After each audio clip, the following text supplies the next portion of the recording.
Assalamualaikum warahmatullahi taala wabarakatuh. Al-Fatihah. A'udzu billahi minasyaitonir rajim. Bismillahirrahmanirrahim. Alhamdulillahi rabbil alamin arrahmanir rahim maliki yaumiddin iyyaka na'budu wa iyyaka nasta'in ihdinas siratal mustaqim صراط الذين أنعمت عليهم غير المغضوب عليهم ولا الضالين.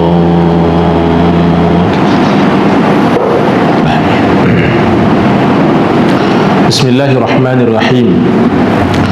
الحمد لله رب العالمين والصلاة والسلام على أشرف الأنبياء والمرسلين سيدنا ومولانا محمد صلى الله عليه وسلم وعلى آله وأصحابه أجمعين. اللهم رب اشرح لي صدري ويسر لي أمري واحلل عقدة من لساني يفقهوا قولي. اللهم رب زدنا علما وارزقنا فهما. اللهم فقهنا في الدين وعلمنا التأويل. اللهم افتح علينا حكمتك وانشر علينا من خزائن رحمتك يا أرحم الراحمين. أما بعد، فقال المصنف رحمه الله تعالى ونفعنا الله به وبعلومه في الدارين آمين.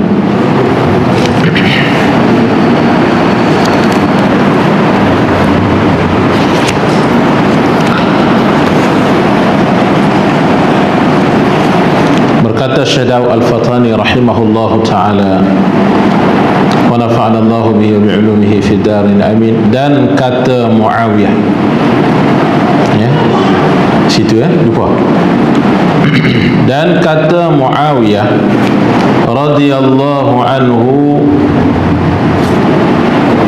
bahawasanya aku sungguhnya terlebih malu bahawa aku zalimkan akan dia orang yang tiada dapat, orang yang menolakkan dia melainkan Allah Ta'ala. Jadi sambungan cerita pada malam ini masih lagi dalam bab tentang perkara-perkara yang berkaitan dengan pemerintah. Di antara ilmu dan maklumat yang pemerintah mesti tahu, wajib tahu, iaitulah ayat-ayat Quran, ancaman hadis-hadis Nabi SAW daripada bersifat dengan sifat zalim. Ya, sebagaimana ayat yang kita baca sebelum daripada ini, Syekh Fatani rahimahullah telah menakalkan dan diletakkan dalam kitab kita. Fanaj'al la'natallahi 'alal zalimin. Allah Ta'ala telah berfirman, fanaj'al la'natallahi 'alal zalimin. Maka kami jadikan laknat Allah atas orang yang zalim. Ini mesti pemerintah tahu. Sekiranya dia berlaku zalim, maka laknat Allah turun ke atas dia, supaya mereka itu takut berlaku zalim terhadap orang di bawah dia. Maka Rasulullah sallallahu alaihi wasallam beritahu kepada kita dalam satu hadis yang agak panjang sebelum daripada ini, Nabi beritahu bahawa kezaliman itu terbahagi kepada tiga. Ya, kezaliman, sifat zalim yang diampuni, sifat zalim yang tidak diampun, dan sifat zalim yang terserah kepada Allah. Allah nak ampun, Allah ampun. Allah tak nak ampun, yang tu terserah. Ya, pertama, zalim yang tidak diampuni. Yang kedua, zalim yang terserah kepada Allah. Satu lagi kezaliman yang diampuni oleh Allah Subhanahu wa taala. Zalim yang pertama syirik, menyekutukan Allah. Allah tak ampun dosa orang syirik. Dosa orang zalim terhadap orang lain, maka dia kena minta ampun, minta maaf dengan orang lain. Adapun dosa dirinya zalim pada diri sendiri, dia berhenti daripada kezaliman, minta ampun, maka Allah mengampunkan dosa-dosanya. Malam ini Syekh Daud kita baca sambungannya, iaitulah cerita Muawiyah. Muawiyah ini salah seorang sahabat Nabi sallallahu alaihi wasallam yang menjadi khalifah ataupun raja di Syam, ya, setelah berlaku sedikit pertikaian di antara Sayyidina Ali dan juga Sayyidina Muawiyah.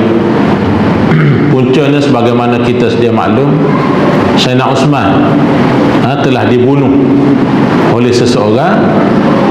Maka Sayyidina Uthman ini merupakan kerabat yang terdekat dengan Sayyidina Muawiyah, dan Muawiyah sendiri telah dilantik oleh Sayyidina Uthman pada zaman kekhalifahannya sebagai gubernur yang mengurus tadbir di negara Syam. Jadi bila mana berlaku pembunuhan terhadap Khalifah Uthman, maka didesak, diminta supaya diadakan siasatan secara cepat, ya, tangkap siapakah pembunuh Sayyidina Uthman.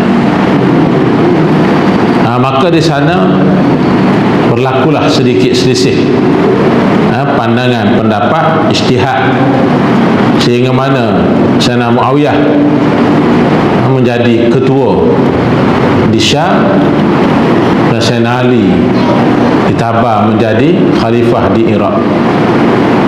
Akhirnya berlaku pembunuhan. Sayyidina Ali terkorban, dibunuh oleh musuh Allah, musuh Islam. Bukan orang Islam yang bunuh Sayyidina Ali, ya. Ini pakatan jahat daripada Khawarij. Punca berlaku pergolakan ini ialah Khawarij yang tak setuju dengan Muawiyah, yang tak setuju dengan Sayyidina Ali. Maka dia membentuk satu kelompok lain, dan kelompok ini ulama namakan mereka ialah Khawarij. Tak setuju belaka. Maknanya dia yang betul. Kalau kita kira ini dia yang betul, Muawiyah tak betul, Ali tak betul, yang betul dia. Tapi di masa sama dia telah buat pakatan. Beberapa orang hendak dibunuh, di antaranya Muawiyah sendiri. Di antara konspirasi hendak dibunuh, tapi Muawiyah ni cedera, tak mati. Sayyidina Ali mati. Maka dalam bab kezaliman ini dinakalkan oleh Syekh Daud di sini, kata dia, dan kata Muawiyah, Muawiyah bin Abi Sufyan radhiyallahu anhu, bahawasanya aku sungguhnya terlebih malu bahawa aku zalimkan akan dia orang yang tiada dapat orang yang menolakkan dia. Kezaliman tadi melainkan Allah Ta'ala.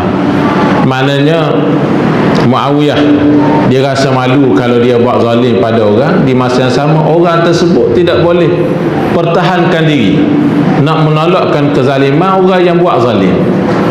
Maknanya orang lekeh, orang yang tak mampu nak membalas balik, tiba-tiba dilakukan kezaliman.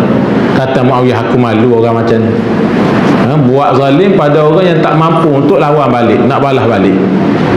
Rakyat lah. Rakyat ini kalau buat apa-apa nak buat macam mana dia? Marah. Habis-habis marah. Kadang-kadang dia makan ham. Habis cakap makan ham, apa berkesan? Tidur di rumah, tak puas hati begitu. Sebab itu Sayyidina Muawiyah dia kata, aku malu kalau buat zalim pada orang yang tidak berdaya nak membalas balik kezaliman tersebut. Apa nak bagi tahu? Jangan buat zalim lah pada orang lemah. Ya. Dan kezaliman ini selalu, saya ulang, Nabi SAW beritahu, zalim ini gelap pada hari kiamat. Az-zulmu zuluma yaumal qiyamah. Zalim ini kegelapan pada hari kiamat. Buat zalim. Sebab tu orang zalim jangan hidup selesa sangat. Dan kita kena ingat, zalim atas dunia ni sekejap je. 60, 70 habis. Panjang lagi 80, panjang lagi 90, 100. Tak sampai 150 tahun mati. Bila mana mati, bertemu dengan Allah SWT dan akan diadili. dan dibalas akhirat lebih teruk, sebagaimana kita dimaklumkan oleh Allah dan Nabi, satu hari akhirat sama dengan 1000 tahun, tak padan. Hidup dunia tak sampai 100 tahun, mati dan Allah balas beribu tahun. Taubahlah, ya. Sebab itu ini sebagai peringatan kepada mana-mana orang yang diberi amanah untuk mengurus tadbir, mengurus atur urusan rakyat, urusan masyarakat, urusan orang-orang yang berada di bawahnya. Itu habis cerita tentang sedikit nakal kisah Muawiyah bin Abi Sufyan. Dan Muawiyah bin Abi Sufyan ni salah seorang di antara ahli politik yang bijak, yang bijak. Dulu masa kita belajar dulu, maklumat yang kita dapat itu tak berapa tepat, sehingga mana ada di kalangan kita memakai hamu cerca Muawiyah. Bahkan kita tengok dalam masyarakat kita ni, mana ada orang letak nama anak dia Muawiyah. Nama sahabat lain banyak kita dengar, tapi kalau letak nama Muawiyah, tak jumpa lagi dah. Jadi sebut Muawiyah sahabat Nabi, orang letak tidak. Kenapa dikaitkan berlaku tadilah selisih pandangan, selisih pendapat ijtihad di antara Sayyidina Ali dan juga Muawiyah. Dan ulama beritahu kepada kita dalam bab perselisihan ini tidak perlu untuk kita mengkaji sedalam-dalamnya, kerana membawa kepada binasa kita. Sahabat tu ahli syurga belakang, Muawiyah ahli syurga, Sayyidina Ali di antara 10 orang dijamin syurga. Jadi kita duk berkelahi kat bawah, yang sahabatnya duk dalam syurga. Biar kita tahu setakat itu cukup. Jadi dalam bab ini kedua-duanya betul, kedua-duanya di atas ijtihad masing-masing. Sayyidina Ali betul ijtihadnya, Sayyidina Muawiyah betul ijtihadnya, kerana dia dua-dua orang itu orang alim mereka. Ya, salah pun boleh pahala, betul lagi boleh pahala.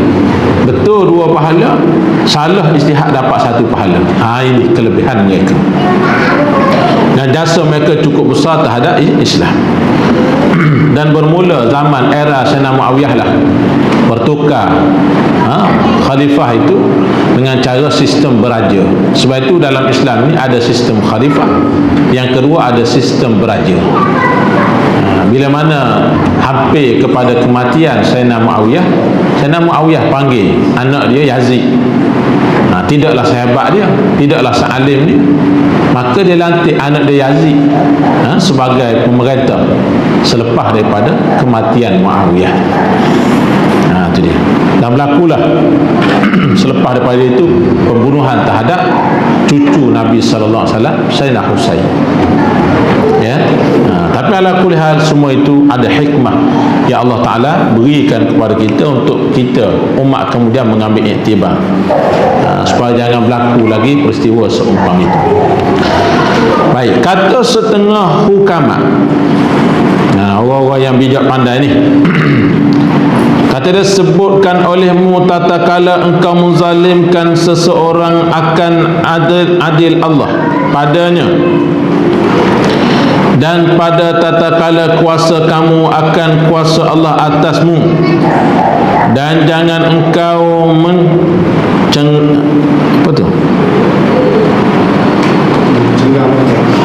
mencengangkan kamu lulus 2 tangan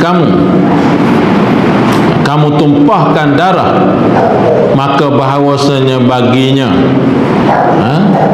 yang membunuh lagi akan mati seperti itu seperti orang yang kena bunuh itu juga.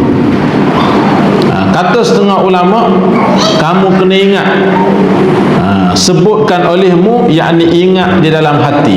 Maksud sebut olehmu di sini, kata Syekh Daud, kita kena ingat di dalam hati kita tatkala engkau menzalimkan seseorang akan adil Allah padanya, pada seorang. Bila mana kamu buat zalim pada satu orang, kamu kena ingat dalam hati betapa Allah berlaku adil terhadap orang tersebut. Kamu buat zalim dekat dia, sedangkan Allah berlaku adil terhadap dia. Itu dia. Kita kena ingat dalam hati kita. Dan Allah sendiri suruh dalam ayat Al-Quran yang kita selalu dengar atas mimbar khutbah, bergegar mimbar dibaca oleh khatib. innallaha ya'muru bil adli wal ihsan wa ita'i dzil qurba wa yanha 'anil fahsya'i wal munkar ya'idzukum la'allakum tadhakkarun. Innallaha ya'murukum bil adli, sesungguhnya Allah Ta'ala telah mengarahkan kamu dengan berlaku adil, wal ihsan, dan berlaku baik, wa ita'i dzil qurba, dan kita kena mendatangkan perkara baik kepada idzil qurba, kaum kerabat yang terdekat dengan kita, hinggalah seterusnya kepada akhir hayat. Ini peringatan daripada Allah Subhanahu wa taala. Jadi Allah sendiri berlaku adil kepada manusia. Kenapa kita ni pula bukan Tuhan? Kita berlaku zalim terhadap manusia. Dan pada tatkala kuasa kamu akan kuasa Allah atasmu, bila mana kamu ni Allah beri kemampuan, kekuasaan atas kita untuk kita melakukan apa dua. Tapi kamu kena ingat, ada lagi kuasa yang lebih mengatasi kuasa kamu, kuasa Allah. Allah menguasai kamu. Yang kita berasa sedap mentang-mentang Allah Ta'ala beri kepada kita milik sekejap, hak pinjaman sekejap berkuasa, maka kita pun melakukan perkara sewenang-wenangnya dengan amanah kuasa yang Allah beri kepada kita. Beringat, ada lagi orang yang lebih kuasa daripada kamu, iaitu Allah. Ya? Jadi kalau kita orang mukmin, Muslim mukmin ni ada dalam hati seumpama ini, kalaulah berlaku zalim pun dia cepat kembali. Tapi kalau tidak ada dalam hati, dia akan melakukan kezaliman terus menerus. Zalim, zalim, zalim. Tak dengar dah orang cakap zalim, tak baik, dosa, akhirat, macam-macam tak dulu dia. Dan jangan engkau mencengangkan kamu lulus dua tangan kamu, tumpahkan darah. Jangan kamu guna sewenang-wenangnya tangan kamu itu untuk menumpah darah saudara kamu. Ikut kita, nak tempelin orang, tempelin orang, nak tampar orang, tampar orang, nak pukul, pukul sewenang-wenang. Dengan mudah guna tangan kita menempelak orang.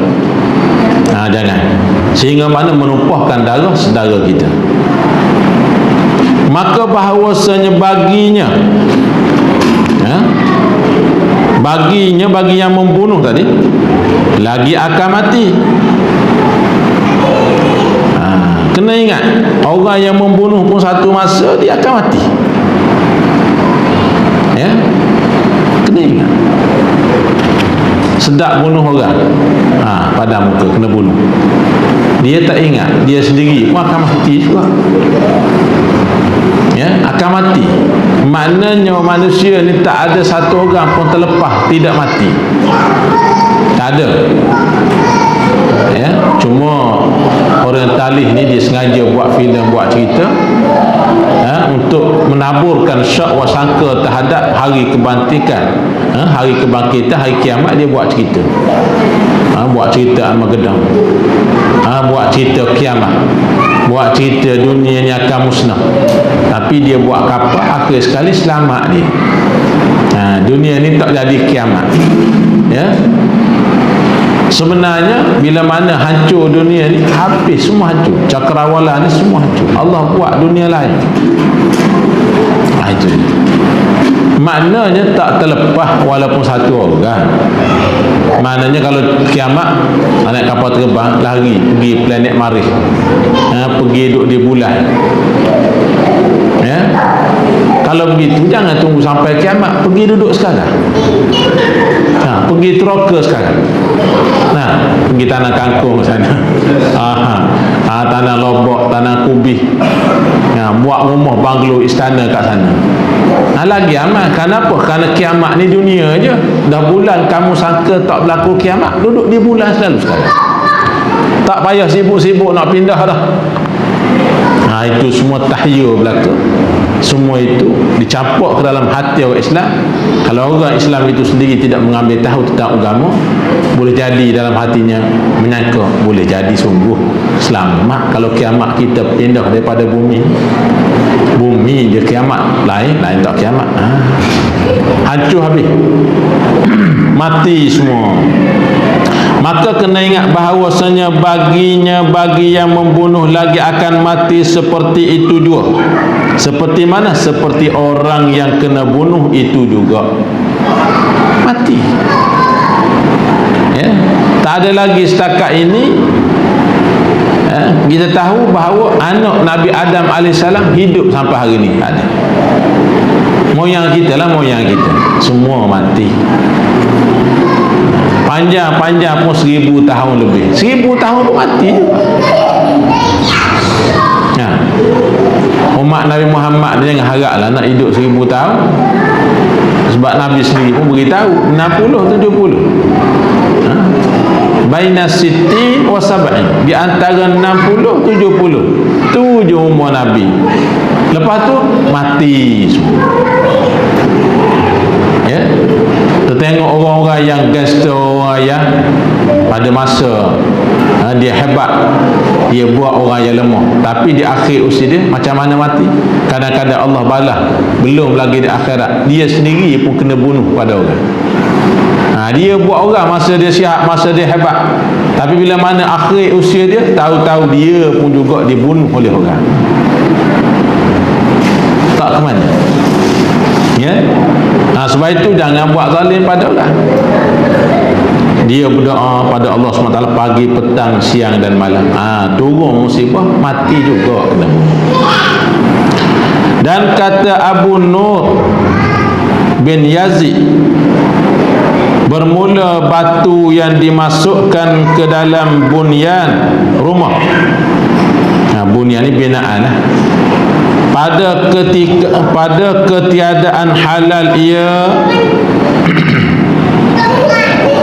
apa tu?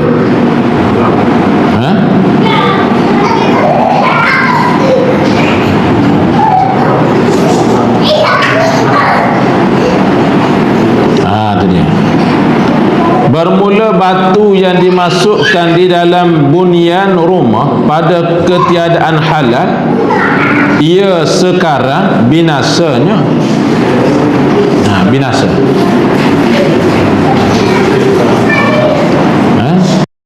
Rosak. Rosak. Dan kata setengah pula, dikalau bahawasanya syurga ia negeri yang kekal, dimasukkan satu atau sepotong kayu daripada zalim. Ini kata setengah ulama ni. Nescaya aku takut bahawa binasanya. Nak cerita binaan ni, kalau letak barang haram ni, dia cepat jadi roboh, cepat jadi rosak, kena bala cepat. Sebab tu sesuatu yang ikhlas ni dia kekal. Sesuatu yang halal ni kekal. Mana bertahan lama lah kekal, mana binasa juga makhluk ni.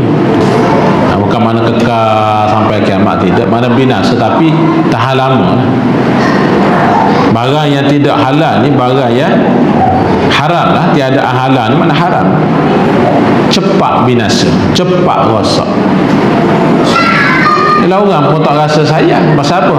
Tak apa, barang bukan barang halal pun, tapi daripada buang itu baik kita guna. Jadi orang nak jaga pun Allah tak campurlah hati nak jaga dengan baik. Maknanya cepat rosak, cepat runtuh, cepat apa-apa. Sebab itu kata setengah ulama, andaian dah benda tak berlaku pun, andai kata syurga itu satu je sepotong kayu dimasukkan ke dalam syurga. Kayu tadi kayu yang tidak halal. Kata dia, aku takut bahawa binasanya, bimbang syurga pun akan musnah juga. Yakni saat hampir binasa rumah yang diambil batu atau kayu yang haram. Itu dia. Bila ingat tu, ketika mana kita nak ambil barang-barang yang haram, kena ingat ambil untuk benda ni haram, menyebabkan kita tu terhalang daripada nak melakukan perkara-perkara yang zalim. Kena ingat. Dan cetera bahawasanya Kisra Anu Syarwan anak raja negeri Syam. Kisra Anusyarwan ini anak raja di negeri Syam. Adalah baginya guru mengajar ilmu adab akan dia, akan raja, akan anak raja tadi.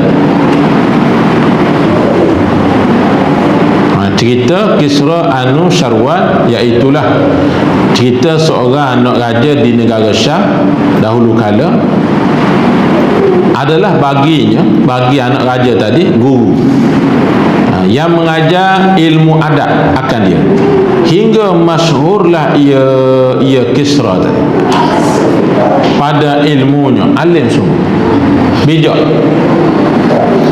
Guru ni khusus untuk ajar ilmu itu, adab itu kepada dia, sehingga mana dia menjadi orang yang bijak, terkemuka, masyhur di kalangannya. Tiba-tiba maka dipukul akan dia oleh gurunya pada satu hari dengan ketiadaan dosa, yakni tiada kesalahan. Belajar nampak bijak, tiba-tiba satu hari guru dia pukul dia, sedangkan dia ni budak bijak, budak baik, budak beradab. Pelik. Budak baik kena pukul. Kita kalau ajar budak nakal-nakal tu, pukul pulah telinga sikit, jentik sikit, rotan sikit, sebab nakal. Kita tak akan pukul budak baik. Pukul apa dia baik dah. Tiba-tiba guru ini dia pukul, maka menaruh marah ia pada hatinya. Menaruh marah ia Kisra tadi pada hatinya.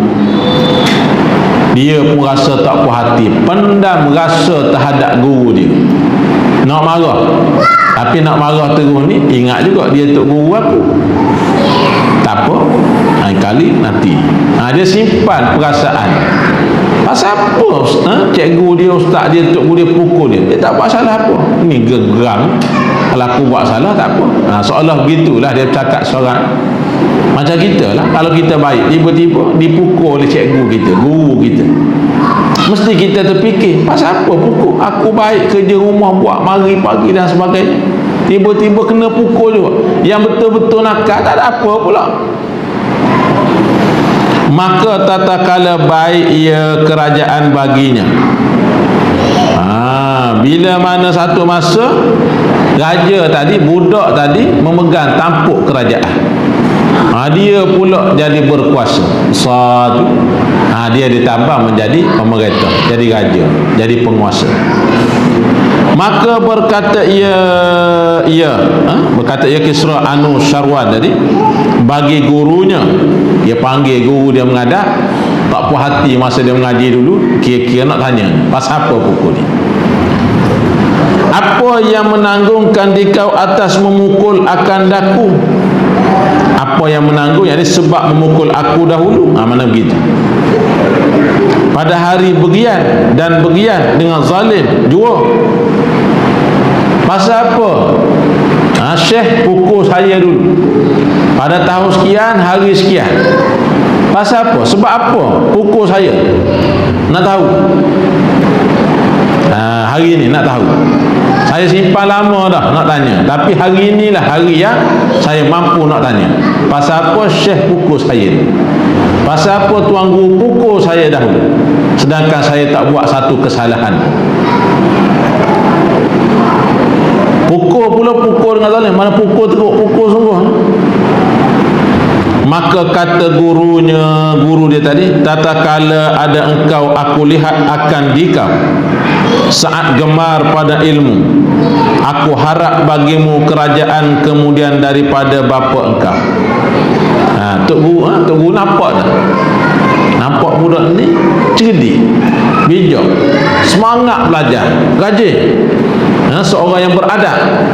Maka guru tadi bercita-cita budak ni ada karisma, ada potensi untuk menggantikan ayah dia pada satu masa nanti. Sebab ayah dia ni raja, dia ni anak raja.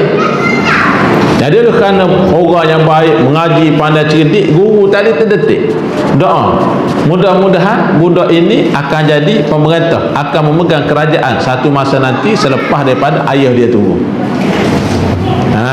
Kata Tok Guru pada anak murid yang pada waktu itu sudah menjadi raja. Maka aku kasih, aku rasakan di kau pada zalim, supaya jangan engkau zalim akan seorang.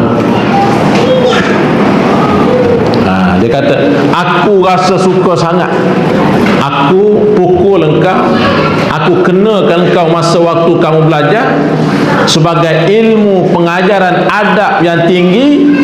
Kamu ingat sampai bila-bila, satu hari nanti jangan kamu buat zalim pada orang yang tak zalim, yang baik. Jangan buat zalim pada orang yang baik. Itu pengajarannya. Daripada guru cubit dia, guru rotan dia, guru kenakan dia walaupun dia budak baik, budak pintar, budak cerdik. Rupa-rupanya supaya dia ingat dalam hati dia betapa marahnya orang yang baik bila mana dizalim. Bila mana Tok Guru dia kata begitu, dia kata apa? Zah, yakni elok-elok. Kalau macam tu baik, bagus lah kata dia. Macam dia nak bagi tahu, bila mana tahu cerita sebenar, dia pun puji Tok Guru dia. Oh, kalau macam tu bagus Tok Guru, tak ada masalah lah, okey lah. Supaya apa? Orang yang baik ni dibuat zalim, dia akan ingat pagi, petang, siang, malam, pasal apa aku kena zalim. Tak sakit hati. Kita orang baik kena zalim, nak marahlah kita.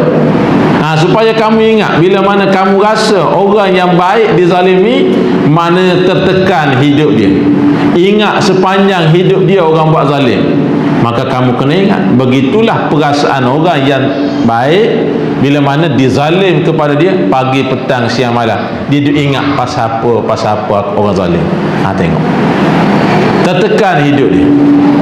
Oleh kerana kamu sendiri dah rasa, jangan buat orang lain. Boleh jadi penguasa pemerintah dunia pada hari ini, dia suka buat zalim ni sebab dia tak jumpa Tok Guru macam ni masa mengajar dia dulu. Dia jumpa Tok Guru dia hak jenis dia nakal, Tok Guru dia kata bagus. Dia nakal, Tok Guru kata bagus. Sikit baru ni. Nak kalau Tok Guru dia kata, dulu cikgu teruk lagi, dia jadi semangat nak buat benda tak baik pula.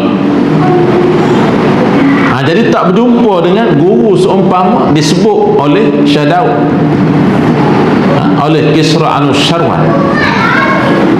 Masya Allah, kalau jumpa guru macam ni, kena cium sampai tapak kaki kira-kiranya. Bukan cium tangan je, kerana berjasa cukup besar, memberi kesan yang mendalam dalam jiwa, sehingga mana dia tidak berlaku zalim terhadap orang di bawah dia.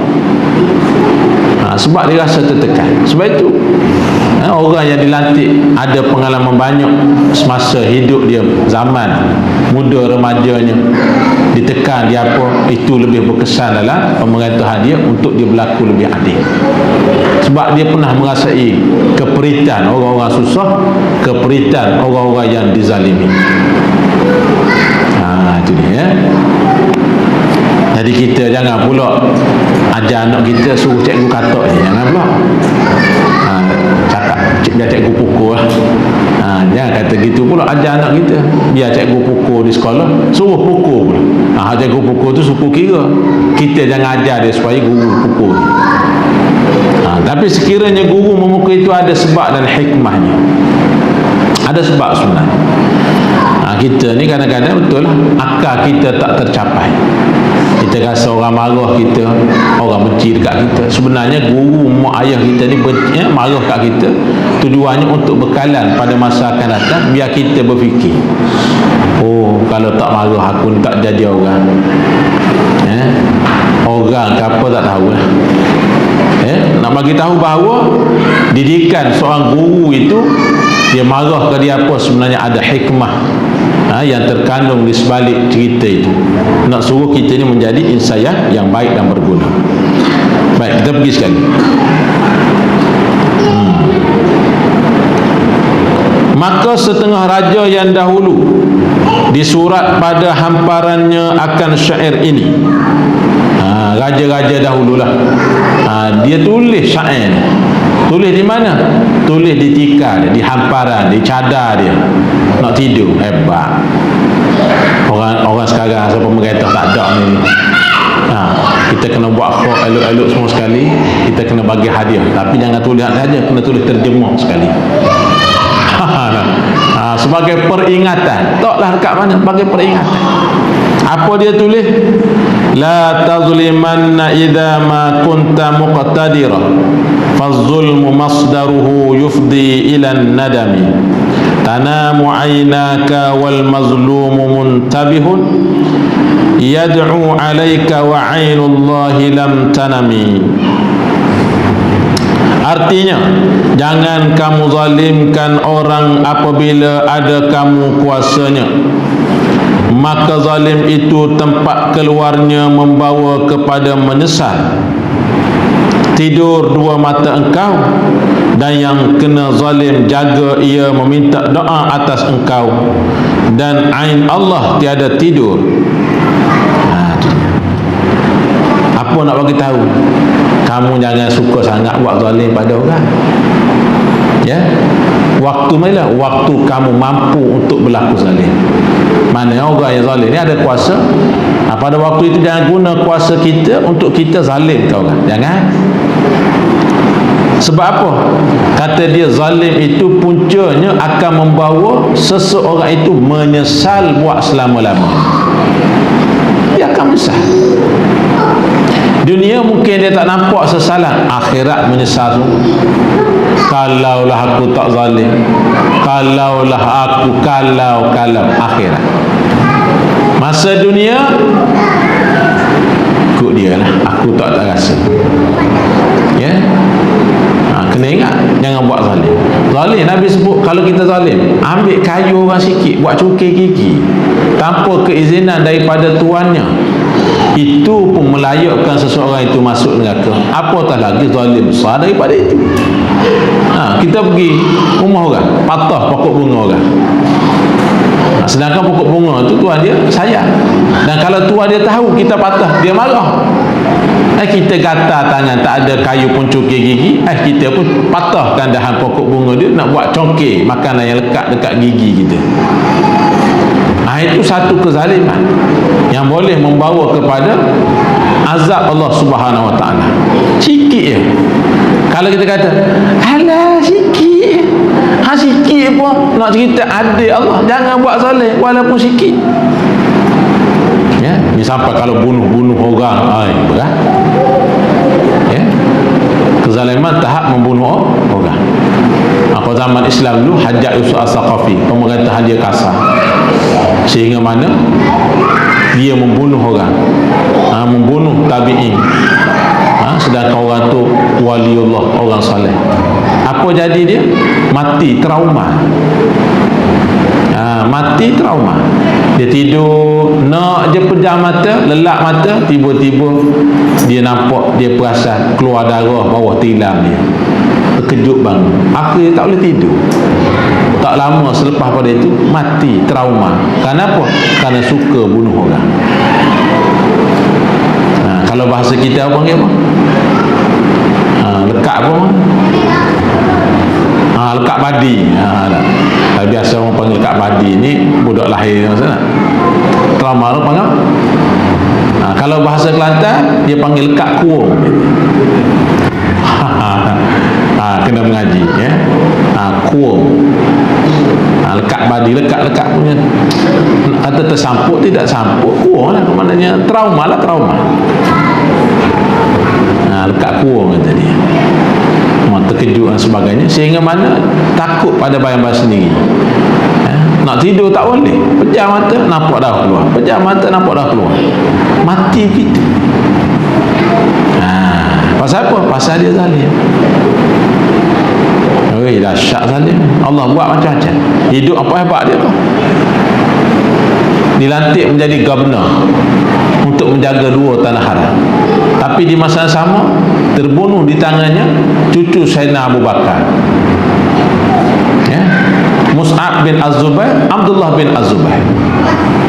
Sahabat Nabi pun tak kira nak cerita zalim, mati di tangan dia. Mati di tangan, mana bukan dia, maknanya orang bawah dia lah, dia yang arahnya. Mati lah. Allahu Akbar. Apa jadi? Dia sendiri mati dalam keadaan begitu, dihinakan oleh Allah Subhanahu wa taala. Sebab tu jangan berlaku zalim. Banyak dah Allah tunjuk sebagai pengajaran kita. Dan kamu kena ingat, tanamu ainaka, kamu tidur selesa. Tanamu tidur, ainaka dua mata kamu. Wal mazlumu muntabihun, sedangkan orang yang kena zalim tak tidur, mengintih dia nak tidur tak lena dah, hati keluh sah.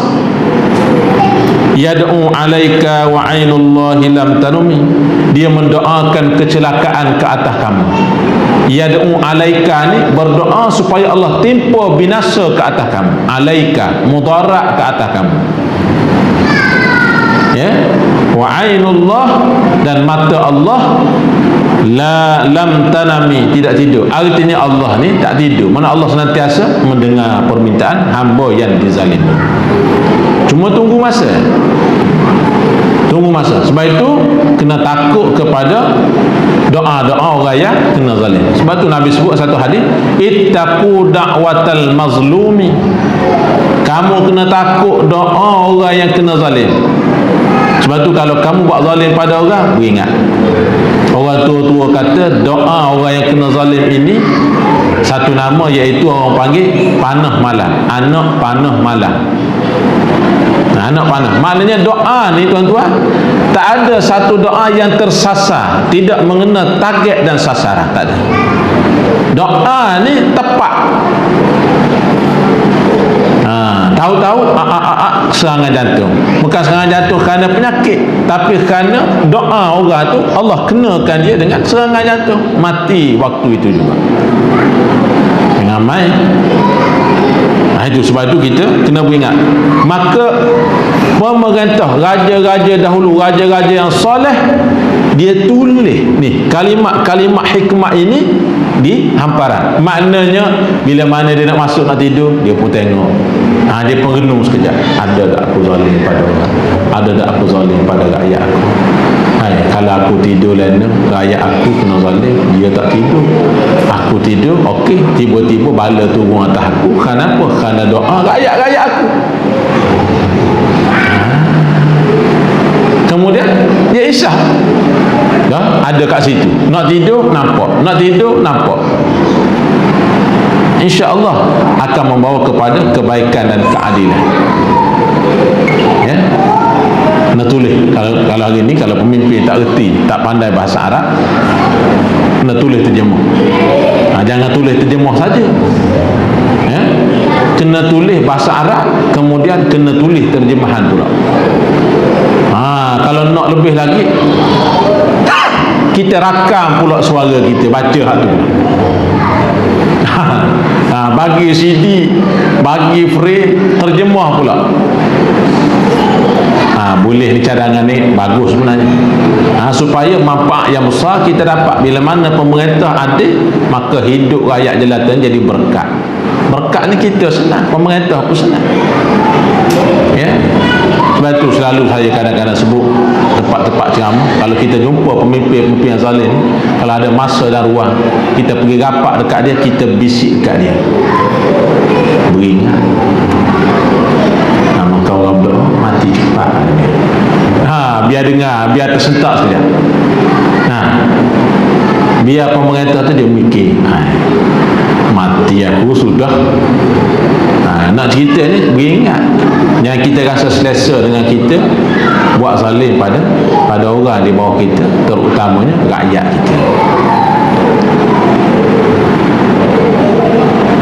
Summa qala atahza'u bid-du'ai wa tazdarihi wa ma tadri bima sana'a ad-du'a'u sihamul laili nafidatun walakin laha amadun walil amadin qida'u. InsyaAllah tuan, kita berhenti setakat itu dulu. InsyaAllah kita akan sambung lagi kata-kata hikmah syair yang melarang mencegah seseorang pemerintah daripada berlaku zalim. Wallahu subhanahu wa ta'ala a'la wa a'lam. Bismillahirrahmanirrahim. Alhamdulillah rabbil alamin wassalatu wassalamu ala asyrafil anbiya'i wal mursalin wa ala alihi wassahbihi ajma'in. Allahumma rzuqna ilman nafi'a wa qalban khashi'a wa yaqinan sadiqa wa amalan salihan taqabbala wa rizqan wasi'an tayyiban mubarakan fih. Allahumma ati nufusana taqwaha wa zakkiha anta khairu man zakkaha anta waliyuha wa maulaha. Wa sallallahu ala sayyidina Muhammadin wa ala alihi wa sahbihi ajma'in walhamdulillahi rabbil alamin. Subhanallah walhamdulillah.